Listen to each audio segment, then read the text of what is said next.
உங்கள் அனைவருக்கும் கர்த்தராகிய இயேசு நாமத்திலே எல்லாருக்கும் வாழ்த்துக்கள். இந்த நாளில் நீதிமொழிகள் 15வது அதிகாரம் 1வது வசனம். நீதிமொழிகள் 15:1. மெதுவான பிரதித்திரம் உக்கிரகத்தை மாற்றும், கடும் சொற்களோ கோபத்தை எழுப்பும். சரி, மெதுவான பிரதியுத்தரத்திற்கு எதிர் வார்த்தை என்ன அப்படின்னு கேட்டீங்கன்னா கடும் சொற்கள். இப்ப எது மெதுவான பிரதியுத்தரம், எது கடும் சொற்கள், இதை நம்ம அதிகமா பார்க்கல, கொஞ்சம் சிறிதளவு நம்ம பார்க்கிறோம். இந்த மெதுவான வார்த்தை என்று சொல்லும் போது நம்ம ஏமாந்து விடக்கூடாது. மெதுவான பிரதியுத்தரத்துடைய செயல்பாடு உக்கிரகத்தை மாற்றும். தவறானவர்கள் கூட மெதுவான வார்த்தை பேச முடியும். சங்கீதம் 55:20-21 நீங்க படிக்கும் பொழுது, சங்கீதம் 55:20-21, அவன் தன்னோட சமாதானமாய் இருந்தவர்களுக்கு விரோதமாய் தன் கையை நீட்டி தன் உடன்படிக்கையை மீறி நடந்தான். அவன் வாயின் சொற்கள் வெண்ணெயை போல மெதுவானவைகள், அவன் இருதயமோ யுத்தம். அவன் வார்த்தைகள் எண்ணெயிலும் மிருதுவானவைகள், ஆனாலும் அவைகள் உருவின பட்டயங்கள். சரி, அப்போ இந்த மாதிரி வார்த்தைகள் மக்களை நம்ம கண்டுபிடிப்பது கொஞ்சம் கடினமானது. ஆனாலும் இது இந்த விதமான மக்கள் மெதுவா பேசுறது யாரு, நம்மளை ஏமாத்துறதுக்கு பேசுறது யாரு, கோபத்தை மாத்துறதுக்கு பேசுறது யாரு என்று நம்ம கண்டுபிடிப்பதற்கு ஒரு ஆவிக்குரிய பார்வை வேணும். 1 கொரிந்தியர்ல நீங்க 2ஆம் அதிகாரம் படிச்சீங்கன்னா இது எப்படி வித்தியாசத்தை நம்ம கண்டுபிடிப்பது. இந்த மனிதவங்க மெதுவா பேசுறாங்க, ஆனா இருதயம் யுத்தத்திற்கு ஆயத்தமா இருக்காங்க. அவங்க வார்த்தை எண்ணெயிலும் மிருதுவா இருக்கும், ஆனா அது உருவின பட்டயம். அவங்கள நம்ம எப்படி கண்டுபிடிக்கிறது? இவங்க உண்மையிலேயே மெய்யானவங்க தானா, இல்ல மோசமானவங்க தானா, இல்ல நடிக்கிறவங்க தானா, எப்படி கண்டுபிடிப்போம்னு கேட்டீங்கன்னா பார்வை வேணும். 1 கொரிந்தியர் 2ஆம் அதிகாரம் 15வது வசனம். ஆவிக்குரியவன் எல்லாவற்றையும் ஆராய்ந்து நிதானிக்கிறான், ஆனாலும் அவன் மற்றொருவனாலும் ஆராய்ந்து நிதானிக்கப்படான். நாம் ஆவிக்குரியவர்களாக இருந்தால் இது எது கோபத்தை ஆற்றக்கூடிய வார்த்தை, எது நம்மை கொலை செய்கிற வார்த்தை, எது மாயமான வார்த்தை என்று நம்மால் கண்டுபிடிக்க முடியும். இப்போ மெதுவான வார்த்தைகளால் நாம் ஏமாற்றப்படவும் கூடும். ஏன்னா மறைவான சிநேகம் பண்றவங்க, நீதிமொழிகள் 27ஆம் அதிகாரம் எடுத்துக்கொள்ளுங்க. மறைவான சிநேகம் பண்றவங்க மெதுவான வார்த்தையை பேசி நம்மளை ஏமாத்திட்டு போயிடுவாங்க. ஆனா கடிந்து கொள்றவங்க அது ஒரு கஷ்டமாதி மனிதனுக்கு தோணும். ஆனாலும் நாம் எது சரி என்பதை அவ்வப்போது நிதானிக்க கடவும். நீதிமொழிகள் 15:1 மன்னிக்கணும், நீதிமொழிகள் 27:5-6. மறைவான சிநேகத்தை பார்க்கிலும் வெளிப்படையான கடிந்து கொள்ளுதல் நல்லது. சிநேகிதன் அடிக்கும் அடிகள் உண்மையானவைகள், சத்ரு இடம் முத்தங்களோ வஞ்சனை உள்ளவைகள். சரி, மறைவான சிநேகம், வெளிப்படையான கடிந்து கொள்ளுதல், சிநேகிதன் அடிக்கும் அடிகள், சத்ரு இடம் முத்தம், இதெல்லாம் நம்ம கண்டுபிடிக்க தெரிஞ்சிருக்கணும். அப்ப அவங்க நம்மள கடிந்து கொள்ள மாட்டாங்க. நம்மளை ஏமாத்துற வகையில ஒரு வார்த்தைகளை பேசி நம்மளை பொல்லாப்புக்குள்ள கொண்டு போயிடுவாங்க. சரி, இப்போ நம்ம மெதுவான பிரதியுத்தரம் அளிக்கும் போது அதனுடைய வேலை எப்படிப்பட்டது அப்படின்னு நீங்க பார்க்கும் பொழுது, நீதிமொழிகள் 15:1 உக்கிரகத்தை மாற்றும். கேள்விக்கு நாம் பதில் சொல்லும் பொழுது அது உக்கிரகத்தை மாற்றும். அதுக்காக கேட்காம பதில் சொன்னா கோபத்தில் எழுப்பிடும். பதில் சொல்லும் போது நாம எப்படி சொல்லணும்னா மெதுவான பிரதியுத்தரம் சொல்ல கத்துக்கணும். ரொம்ப சொல்லுன்னு பேசக்கூடாது, அது ஒரு கோபத்தை எழுப்பும். அப்போ அது நம்ம சில நேரங்கள்ல நம்ம அப்படி பேசணும். அவசியம் வரும்போது நம்ம சொற்களை பேசுவோம். கடும் சொற்கள் என்றால் நாம் நினைப்பது போன்றதான் என்று கொஞ்சம் ஒரு விவாதித்து பேசுவோம். அப்ப இயேசு பேசினது கடுமையான சொற்கள் என்று மக்கள் நினைக்கிறாங்க. ஆனா இயேசு பேசினது கடுமையானதான் பாத்தீங்கன்னா அது இல்ல. யோவான் 8ஆம் அதிகாரம் 21-34, இது ஒரு கடுமையான பேச்சு என்று மனிதன் நினைக்கிறாங்க, ஆனா அது சரியான பேச்சு என்று பிதாவானவர் நினைக்கிறார். யோவான் 8:21-21 வசனம் படிக்கும் போது, இயேசு மறுபடியும் அவர்களை நோக்கி, நான் போகிறேன், நீங்கள் என்னை தேடி உங்கள் பாவங்களிலே சாவீர்கள், நான் போகிற இடத்துக்கு வர உங்களால் கூடாது என்றார். இது ஒரு கடுமையான சொற்கள் என்று மனிதங்க நினைக்கிறாங்க, ஆனா நாம் நினைப்பது போன்று அது இல்ல. நீங்க என்னை தேடி உங்கள் பாவங்களில் சாவீர்கள் என்று சொன்னா ஏற்கனவே சொன்ன வார்த்தைகளை அவங்க நம்பல. யோவான் 8:24 வாசிங்க. ஆகையால் நீங்கள் உங்கள் பாவங்களில் சாவீர்கள் என்று உங்களுக்கு சொன்னேன், நானே அவர் என்று நீங்கள் விசுவாசியாவிட்டால் உங்கள் பாவங்களிலே சாவீர்கள் என்றார். பாவங்கள்ல எப்போ சாவாங்க அப்படின்னு கேட்டீங்கன்னா விசுவாசிக்காவிட்டாதான். அப்போ இது ஒரு கடுமையான சொற்களா? மனிதர்கள் அப்படிதான் பேசுறாங்க. யோவான் 8:34. இயேசு அவர்களுக்கு பிரயோஜனமாக, பாவம் செய்கிறவன் எவனும் பாவத்துக்கு அடிமையா இருக்கிறான் என்று மெய்யாகவே மெய்யாகவே உங்களுக்கு சொல்லுகிறேன். இதெல்லாம் என்ன சொல்லுதுன்னு கேட்டீங்கன்னா, என்ன செஞ்சா என்ன நடக்கும் அப்படிங்கறத சொல்றாரு தவிர அது ஒரு கடுமையான சொற்கள் கிடையாது. அப்ப என்ன செஞ்சா நீங்க ஆசீர்வதிக்கப்படுவீங்க அப்படிங்கிறது கடுமையான கிடையாது. அதே நேர் எதிராக இது செய்யலைன்னா நீங்க இப்படி இருப்பீங்க அப்படின்னா அது ஒரு கடுமையான சொற்கள் கிடையாது. மக்களுக்கு இதெல்லாம் பேசும்போது சாபமாக நினைக்கிறாங்க, நிச்சயமா கிடையாது. காப்பாற்றுகிற சொற்கள். யூதர்கள் இயேசுவின் போதனை பற்றி என்ன சொன்னாங்க, அது உண்மையா அப்படின்னு நாம் பார்க்கலாம். யோவான் 6:61 61 வரைக்கும். நானே வானத்திலிருந்து இறங்கின ஜீவ அப்பம், இந்த அப்பத்தை புசிக்கிறவன் என்றென்றைக்கும் பிழைப்பான். நான் கொடுக்கும் அப்பம் உலகத்தின் ஜீவனுக்காக நான் கொடுக்கும் என் மாம்சமே என்றார். அப்பொழுது யூதர்கள், இவன் தன்னுடைய மாம்சத்தை எப்படி நமக்கு புசி கொடுப்பான் என்று தங்களுக்குள்ளே வாக்குவாதம் பண்ணினார்கள். அதற்கு இயேசு அவரை நோக்கி, நீங்கள் மனுஷகுமாரனுடைய மாம்சத்தை புசியாமலும் அவருடைய இரத்தத்தை பானம் பண்ணாமலும் இருந்தால் உங்களுக்குள்ளே ஜீவன் இல்லை என்று மெய்யாகவே மெய்யாக உங்களுக்கு சொல்லுகிறேன். என் மாம்சத்தை புசித்து என் இரத்தத்தை பானம் பண்ணுகிறவனுக்கு நித்திய ஜீவன் உண்டு. நான் அவனை கடைசி நாளில் எழுப்புவேன். என் மாம்சம் மெய்யான போஜனமா இருக்கிறது, என் ரத்தம் மெய்யான பானமா இருக்கிறது. என் மாம்சத்தை புசித்து என் ரத்தத்தை பானம் பண்ணுகிறவனுக்கு என்னில் நிலைத்திருக்கிறான், நானும் அவனிலே நிலைத்திருக்கிறேன். ஜீவனுள்ள பிதா என்னை அனுப்பினது போலவும் நான் பிதாவினால் பிழைத்திருக்கிறது போலவும் என்னை புசிக்கிறவனும் என்னாலே பிழைப்பான். வானத்திலிருந்து இறங்கின அப்பம் இதுவே. இது உங்கள் பிதாக்கள் புசித்த மன்னாவை போல் அல்ல. அவர்கள் மரித்தார்களே, இந்த அப்பத்தை புசிக்கிறவனோ என்றென்றைக்கும் பிழைப்பான் என்றார். சரி, போதும். யோவான் 6:51 52, 53, 54 மற்றும் 60, 61 பாத்தீங்கன்னா 60ஆம் வசனம் வரும்பொழுது அவங்க சொல்றாங்க, அவருடைய சீசரில் அநேகர் இதை கேட்ட பொழுது இது கடினமான உபதேசம் அப்படின்னாங்க. கேள்வி, இயேசு கடுமையான சொற்களை பயன்படுத்தினாரா? அதுதான் கேள்வி.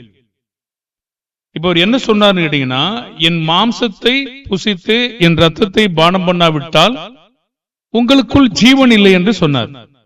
இவங்க என்ன சொன்னாங்கன்னா, புரிந்து கொள்ளாதனாலே இது ஒரு கடுமை என்று சொன்னாங்க. அப்ப கடு சொற்கள் என்று எப்படி கண்டுபிடிப்பது?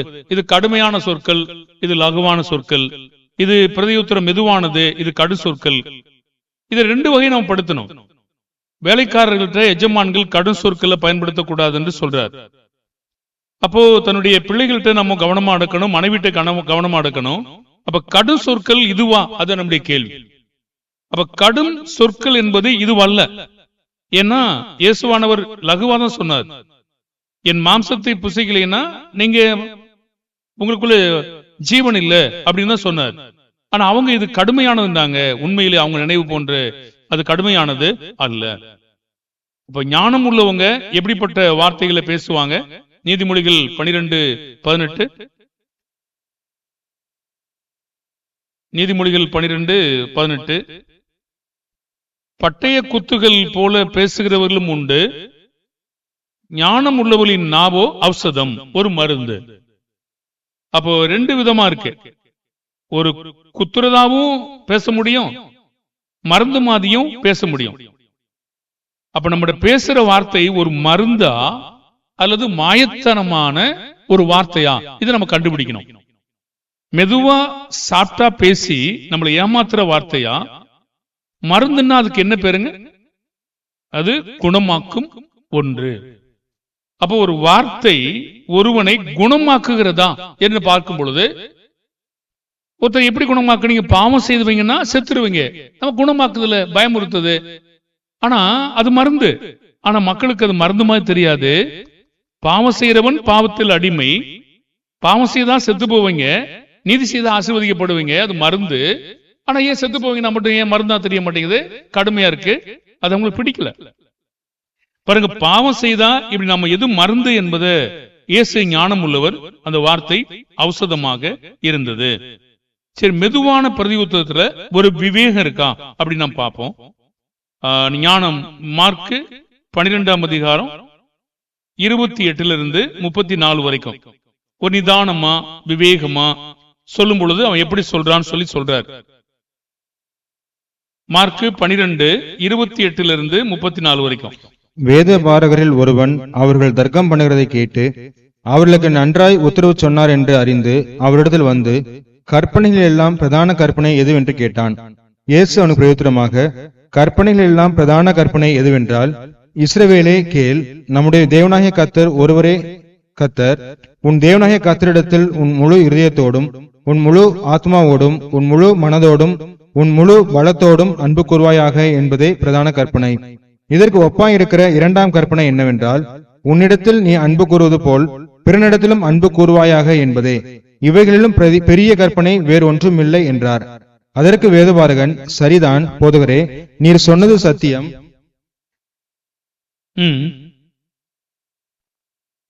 ஒரே தேவன் உண்டு, அவரை தவிர வேறொரு தேவன் இல்லை.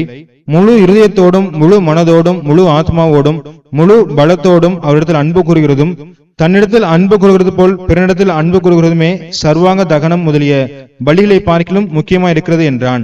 அவன் விவேகமாய் உத்தரவு சொன்னதை இயேசு கண்டு, நீ தேவனுடைய ராஜ்யத்துக்கு தூரமானவன் அல்ல என்றார். அதற்கு பின்பு ஒருவரும் அவரிடத்தில் யாதொரு கேள்வியும் கேட்க துணியவில்லை. சரி, அப்போ ஒரு மெதுவான பிரதி உத்தரத்துல ஒரு வேகம் இருக்கு, அது கோபத்தை தணிக்க பிரயோஜனப்படும், அது பொறுமையாவும் இருக்கு, நிதானமும் அதுக்குள்ள இருக்கு. அப்ப இவன் சொன்னதை இயேசு பாராட்டினார். அவன் விவேகமாய் உத்தரவு சொன்னதை இயேசு கண்டு, நீ தேவனுடைய ராஜ்யத்திற்கு தூரமானவன் அல்ல. அப்ப விவேகம் உள்ள மனிதர்கள் எப்படி நடந்து கொள்வாங்க அப்படிங்கறதை கொஞ்ச நேரம் நம்ம பார்க்கலாம். ஏன்னா அது நமக்கு மெதுவான பேசுவதற்கும் பொறுமையா நடப்பதற்கும் ஞானமா நடப்பதற்கும் அது உதவி செய்யும். அப்ப ஒருத்தர் மெதுவா பொறுமையா நிதானமா விவேகமா பேசணும்னா அவங்க என்ன சுபாவம் இருக்கும்? அப்போ நீதிமொழிகள் 19:11, மனுஷனுடைய விவேகம் அவன் கோபத்தை அடக்கும், குற்றத்தை மன்னிப்பது அவனுக்கு மகிமை. விவேகமா இருக்கிறவங்க ஒரு கோபத்தை கட்டுப்பாட்டுக்குள்ள வச்சுக்கிறவாங்க, குற்றத்தை மன்னிக்கிற மனுஷனா இருப்பாங்க. அவங்களுக்கு விவேகம் இருக்கு. அவங்க மெதுவாகவும் பேசுவாங்க, பொறுமையாவும் பேசுவாங்க, நிதானமாவும் பேசுவாங்க. அவங்க மெதுவாவும் பதிலளிப்பாங்க, அதை கேட்கிற விதத்துக்கு பதிலளிப்பாங்க. தேவனுடைய பணிகள்ல அமர்த்தக்கூடிய மனிதர்கள் பழைய ஏற்பாட்டு நாட்கள்ல எப்படி இருக்குன்னு சொல்லி ஒரு உபாகம புத்தகத்துல ஒரு வார்த்தை சொல்றார். உபாகமும் 1ஆவது அதிகாரம் 13, 14, 15. உபாகமும் 1ஆம் அதிகாரம் 13-15 வரைக்கும். நான் உங்களுக்கு அதிபதிகளை ஏற்படுத்தும் பொருட்டு உங்கள் கோத்திரங்களில் ஞானமும் வேகமும் அறிவும் உள்ளவர்கள் என்று பெயர் பெற்ற மனிதரை தெரிந்து கொள்ளுங்கள் என்று சொன்னேன். நீங்கள் எனக்கு பிரயோஜனமாக, நீர் செய்ய சொன்ன காரியம் நல்லது என்கிறீர்கள். ஆகையால் நான் ஞானமும் அறிவும் உள்ள மனிதராகிய உங்கள் கோத்திரங்கள் வம்சாதிபதிகளை தெரிந்து கொண்டு அவர்கள் உங்களுக்கு தலைவராய் இருக்கும்படி 1000 பேருக்கு அதிபதிகளாகவும் 100 பேருக்கு அதிபதிகளாகவும் 50 பேருக்கு அதிபதிகளாகவும் 10 பேருக்கு அதிபதிகளாகவும் உங்கள் கோத்திரங்களில் அதிகாரிகளாகவும் ஏற்படுத்தி வைத்தேன். அக்காலத்திலே போதும். அப்போ ஒரு தேவனுடைய மனிதர்களை விசாரிப்பதற்கு ஞானம் வேணும், அறிவு வேணும், விவேகம் உள்ள அதிபதிகளும் வேணும். ஏன் அப்படிப்பட்ட மக்களை அவர் தேர்ந்தெடுக்கிறாரு பாத்தீங்கன்னா, விவேகி தான் நடக்கிறது குறித்து நீதிமொழிகள் 14ஆம் அதிகாரத்துல அவன் எப்படி இருப்பான்னு சொல்றார். விவேகி தன் நடையில குறித்து, தன் நடக்கை, தன் வார்த்தை, தன் பேசுவது, தான் நம்புவது, நீதிமொழிகள் 14, 15 அதெல்லாம் எப்படி நடந்து கொள்வான் என்று இங்க சொல்றார்.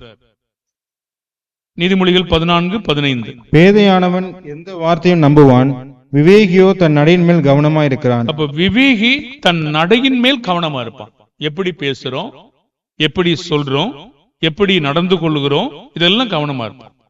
அவன் அறிவோடு நடப்பான். நீதிமொழிகள் 14ஆம் அதிகாரம் 18வது வசனம்.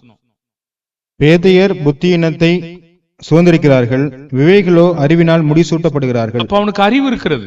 அவன் அறிவு இருக்கிறதுனாலே அவன் ஒரு கிரீடம் பெறுகிற அளவுக்கு, முடிசூட்டப்படுகிற அளவுக்கு அவன் நடக்கிறான். அவன் ஏன் முடிசூட்டப்படுகிற அளவுக்கு நடக்கிறான் என்றால் அவன் கடிந்து கொள்ளுதலை கவனிக்கிறான். நீதிமொழிகள் 15:5. மூடன் தன் தகப்பன் புத்தி அலட்சியம் பண்ணுகிறான், கடிந்து கொள்ளுதலை கவனித்து நடக்கிறவனோ விவேகி. அப்போ கடிந்து கொள்ளுதலை யார் கவனித்து நடக்கிறார்களோ அவன் விவேகியா இருக்கிறான். அவன் மெதுவாய் சொல்லுகிறான், நிதானமாயிருக்கிறான், பொறுமையாய் சொல்லுகிறான், அறிவினால் முடிசூட்டப்படுகிறான், எத்தனை காரியங்கள் செய்கிறான். கர்த்தரிடத்திலே அவன் நன்மையும் பெறுவான். நீதிமொழிகள் 16:20-21. விவேகத்துடன் காரியத்தை நடப்பிக்கிறவன் நன்மை பெறுவான், கர்த்தரை நம்புகிறவன் பாக்கியவான். இருதயத்தில் ஞானம் உள்ளவன் விவேகி எனப்படுவான், உதடுகளின் மதுரம் கல்வியை பெருக பண்ணும். சரி, அப்ப விவேகத்துடன் காரியத்தை நடப்பிக்கிறவன் நன்மை பெறுவான், கர்த்தரை நம்புவான், இருதயத்துல ஞானமும் அவனுக்கு இருக்கு. சரி, மீண்டும் நம்முடைய பாடத்துக்கு வர்றோம். இப்ப மெதுவான பிரதியுத்தரம் ஒரு பொறுமை கூட காத்துக்கொள்ளும். பாருங்க, ஒருத்தர் கேட்டதுக்கு அவசரப்படாம நீங்க பதில் சொல்லணும்னா அது நிதானமா உள்வாங்கிக்கிறீங்க, பிறகு என்னன்னு கேட்கறீங்க, அவசரம் படல, அதை ஒன்ன நீங்க தாங்கிக்கிறீங்க, அடங்கி இருக்கிறீங்க, அது என்னன்னு கேட்டு பிறகு பதில் சொல்றீங்க. நீதிமொழிகள் 25:15. அதனால என்ன செய்யும் பாருங்க. நீதிமொழிகள் 25:15. நீண்ட பொறுமையினால் பிரபுவையும் சம்மதிக்க பண்ணலாம், இனிய நாவு எலும்பையும் நொறுக்கும். அப்ப இனிய நாவுன்னா என்ன? அவன் பேசுற விதம். நீண்ட பொறுமையினால் பிரபுவையும் சம்மதிக்க பண்ண முடியும். அப்ப நம்ம பொறுமை காத்து அவங்கள்ட்ட மெதுவாய் காரியங்கள் நடப்பிக்கிற பொழுது அது வேற மன்னிப்பான்னு வேற சொல்லுது. நீதிமொழிகள் 17:9 ஏற்கனவே சில வசனங்களை படிச்சுக்கிறோம். 9 பாருங்க. குற்றத்தை சிநேகத்தை நாடுகிறான், கேட்டதை சொல்லுகிறவன் பிராண சிநேகிதரையும் பிரித்து விடுகிறான். குற்றத்தை மூடுகிறவன் சிநேகத்தை நாடுகிறான். அப்போ இந்த வார்த்தை நமக்கு பாருங்க, கேட்டதை சொல்றவங்க உங்களுடைய சிநேகத்தை பிரிக்கிற வேலையில அவங்க கவனமா இருக்கிறாங்க. அப்போ இதெல்லாம் நம்ம சமாதானத்தை தேடுவதற்கான வழிகளாக இருக்கிறது. அப்படி நம்முடைய ஒவ்வொரு பிரதியுத்தரமும் ஒவ்வொரு சமயத்திலும் எப்படி இருக்கணும்? 1 பேதுரு 3:15. 1 பேதுரு 3:15. நம்மகிட்ட விசாரிக்கிறாங்க, தேவனை பற்றி விசாரிக்கும் போது நம்ம எப்படி சொல்லணும் அவங்களுக்கு? கர்த்தராகிய தேவனை உங்கள் இருதயங்களில் பரிசுத்தம் பண்ணுங்கள், உங்களில் இருக்கிற நம்பிக்கை குறித்து உங்களிடத்தில் விசாரித்து கேட்கிற யாவருக்கும் சாந்தத்தோடும் வணக்கத்தோடும் உத்தரவு சொல்ல எப்பொழுதும் ஆயத்தமாயிருங்கள். சரி, நம்பிக்கையை குறித்து விசாரித்து கேட்கிற யாவருக்கும், கர்த்தருடைய பிள்ளைகள் மாத்திரமல்ல, யாராயிருந்தாலும் நம் சாந்தத்தோடும் வணக்கத்தோடும் உத்தரவு சொல்ல எப்பொழுதும் நம்ம ஆயத்தமா இருக்கணும். அது யாருடைய வார்த்தையிலிருந்து வரணும்? கொலோசியர் 4:6. சாந்தத்தோடும் வணக்கத்தோடும் அவங்களுக்கு உத்தரவு சொல்லணும். அது யாருடைய வார்த்தையா இருக்கணும்? எப்படிப்பட்டதா இருந்தா அது வேலை செய்யும் பாருங்க. கொலோசியர் 4:6. அவனவனுக்கு எண்ணினபடி உத்தரவு சொல்ல வேண்டும் என்று நீங்கள் அறியும்படிக்கு உங்கள் வசனம் எப்பொழுதும் கிருபை பொருந்தினதாயும் உப்பால் சாரமேறினதாயும் இருப்பதாக. அப்போ நம்ம பேசுகிற வார்த்தை மருந்தாவும் இருக்கணும், அது வேலையும் செய்யணும், அவங்களையும் அது கிரியை செய்ய வைக்கணும், கிருபை பொருந்தினதாயும் உப்பால் சாரமேறி இருக்கணும். இப்ப கேள்வி, இயேசுவனுடைய ஒவ்வொரு நுகமும் கடுமையானதா இல்ல லகுவானதான்னு பாத்தீங்கன்னா, மத்தேயு 29:30 பாத்தீங்கன்னா சொல்றாரு, என் நுகம் மெதுவாயும் என் சுமை லகுவாயும். அப்ப இயேசு பேசின வார்த்தை கடுமையானது அல்ல, இயேசுவின் பிரமாணமும் கடுமையானதும் அல்ல. அப்ப இயேசுவின் பிரமாணம் கடுமையானது இல்ல, லகுவானது இல்லைன்னா இயேசு பேசின சொற்களும் கடுமையானது கிடையாது. அப்ப இயேசுவின் சொற்களை பேசினவங்களும் கடுமையானவங்க கிடையாது. அப்ப இயேசுவின் சொற்களையே நாம் பயன்படுத்தினோம்னா நாம எப்படி கடுமையா இருப்போம்? அப்ப இயேசு பயன்படுத்தினது கடுமை இல்லை என்று சொன்னால் நான் பேசுனது கடுமையா இருக்காது. ஏன்னா நான் அவருடைய வார்த்தையை பேசுறேன். அப்போ ஆனா மக்களுடைய புரிந்து கொள்ளுதல் தவறா இருக்கிறது. லூக்கா 13:13 3 படிங்க. லூக்கா 13:3. அப்படி அல்லவென்று உங்களுக்கு சொல்லுகிறேன், நீங்கள் மனம் திரும்பாமற் போனால் எல்லாரும் அப்படியே கெட்டு போவீர்கள். இது ஒரு கடுமையான வார்த்தையா? ஒரு கடுமையான சொற்களாது? 5ஆம் வசனம், அல்லவென்று உங்களுக்கு சொல்லுகிறேன், நீங்கள் மனம் திரும்பாமற் போனால் எல்லாரும் அப்படியே கெட்டு போவீர்கள் என்றார். ஆனா மனிதனுக்கு இது எப்படி தோணுது? கெட்டு போவீங்களா? ஒரு சாபமான வார்த்தை மாதிரி தோணுது. அதுக்கு முன்னாடி என்ன இருக்கு? மனம் திரும்ப வேண்டும் என்று எதிர்பார்க்கிறார். இப்ப மனம் திரும்பாமல் போனாதான் கெட்டு போவாங்க. மனம் திரும்பினா எது கெட்டு போறாங்க?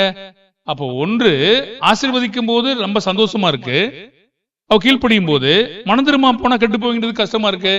பாருங்க, அப்ப நம்முடைய புரிந்து கொள்ளுதல் பிரச்சனை இருக்கிறது. நான் மனம் திரும்பாமல் போனால் நான் கெட்டு போவேன் என்பது நிலை. பாருங்க, மனம் திரும்பாமல் போனால் என்ன ஆவார்கள் என்று சொல்லுகிறார். இது நம்முடைய பார்வையில மெதுவா இருக்கிறது மாதிரி தோணுதா? இல்லைன்னு மனசு நினைக்கிறாங்க.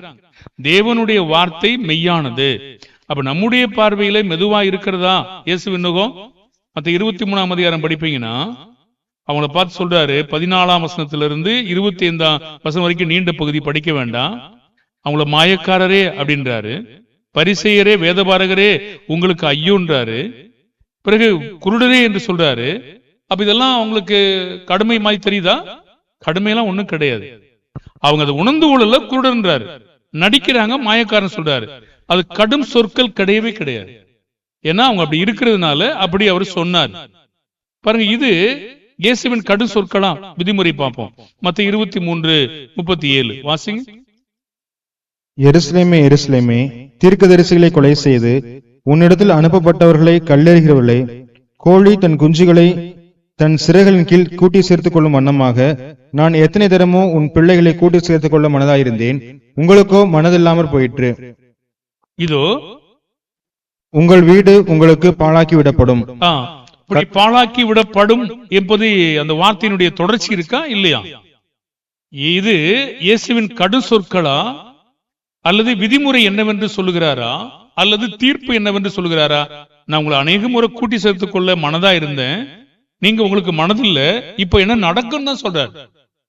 அப்ப மக்களுக்கு என்ன தோணுதுன்னா அதெல்லாம் சொல்லக்கூடாதுன்னு தோணுது. ஆனா அது கடு சொற்களே கிடையாது. நீங்க அதை செய்தோம் என்றால் அது கடு சொற்கள் நமக்கு எப்படி ஆகும்? ஆசீர்வாதமா இருக்கும்.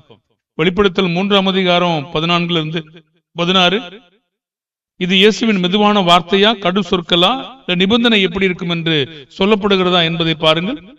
லவோதிக்கேய சபையின் தூதனுக்கு நீ எழுத வேண்டியது என்னவெனில், உண்மையும் சத்தியம் உள்ள சாட்சியும் தேவனுடைய சிருஷ்டிக்கு ஆதியுமாயிருக்கிற ஆமேன் என்பவர் சொல்லுகிறதாவது, உன் கிரியைகளை அறிந்திருக்கிறேன், நீ குளிரும் அல்ல அனலும் அல்ல, நீ குளிராயாவது அனலாயாவது இருந்தால் நலமாயிருக்கும்.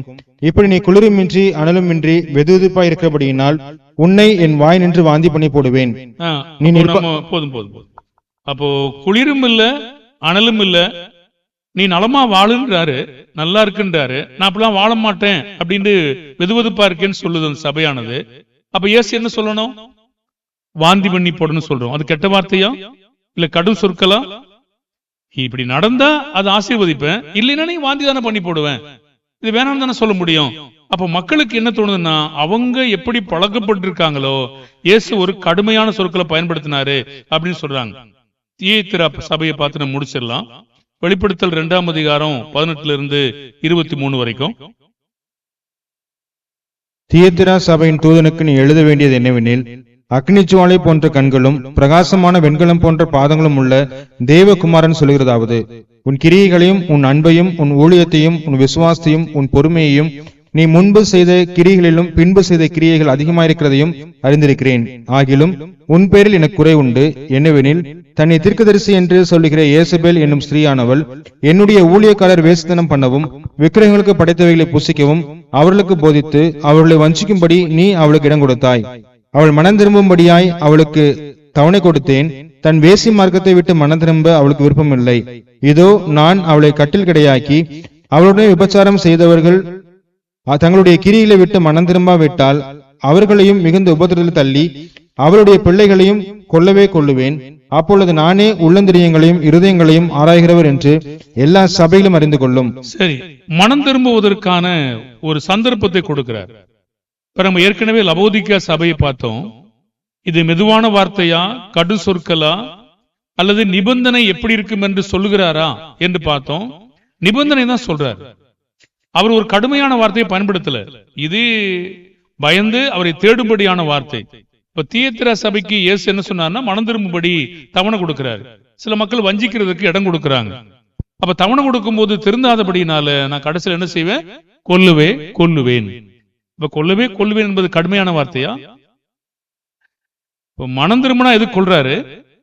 அது ஒரு கடுமையான வார்த்தைன்னு அவர் சொல்றாரா? என் நுகம் மெதுவாயும் என் சுமை லகுவாயும் இருக்கிறது.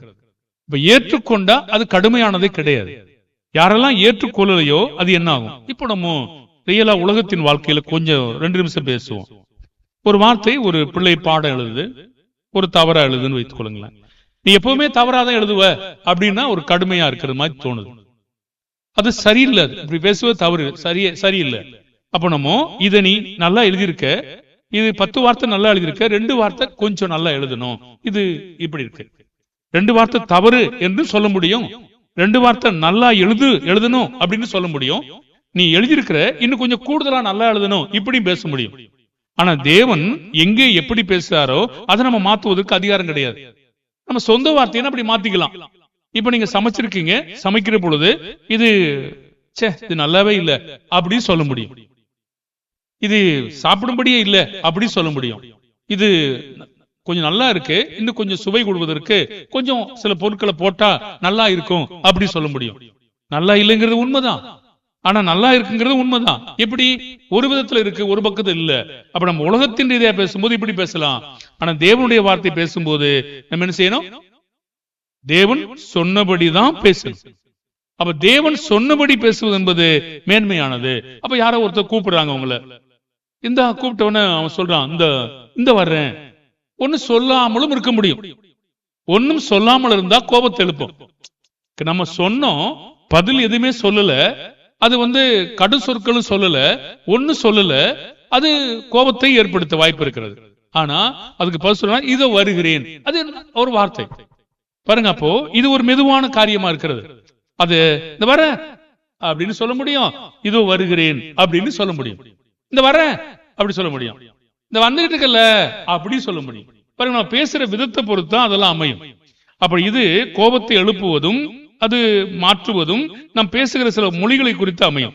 ஆனா வேதாகமத்தை பொறுத்தவரையில அவர் என்ன சொல்றாரோ, எங்கெங்கே எப்படி எப்படி பேசுறாரோ அப்படிதான் நம்ம பேசணும். அதை மாற்றுவதற்கு நமக்கு எந்த அதிகாரமும் கிடையாது.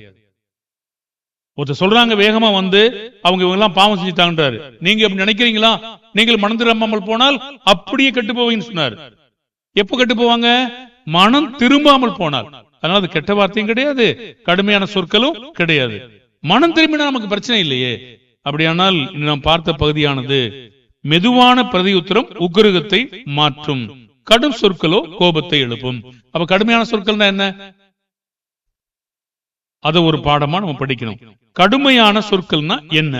அந்த பாடத்தை நம்ம கத்துமானால் வரும் நாட்களில் கடும் சொற்கள்னா என்ன? இயேசு பேசின வார்த்தை கடும் சொற்கள் இல்லைன்னு படிச்சோம், அது போதும். அப்ப கடும் சொற்களை யாரு பேசினது, எப்படி பேசினாங்க, அது நம்ம இருந்தா கண்டுபிடிப்போம், இல்லைன்னா விட்டுருவோம். அப்ப கடுமையான சொற்கள் எது, பட்டய குத்து மாதிரி சொற்கள் எது, அப்படி தேடி கண்டுபிடிக்கும் போது அது மாதிரி பேசாதிருப்பது நல்லது. நம்ம நடைமுறை வாழ்க்கையில அப்படி தெரியும் நமக்கு எது கடுமையான சொற்கள் எது. இப்போ யாரோ ஒருத்தர் ஒரு கடன் கேட்கிறாங்க, கேட்கும்போது என்கிட்ட அப்படிலாம் ஒண்ணும் இல்லையே அப்படி சொல்ல முடியும், ஒரே சொல்ல முடியும்.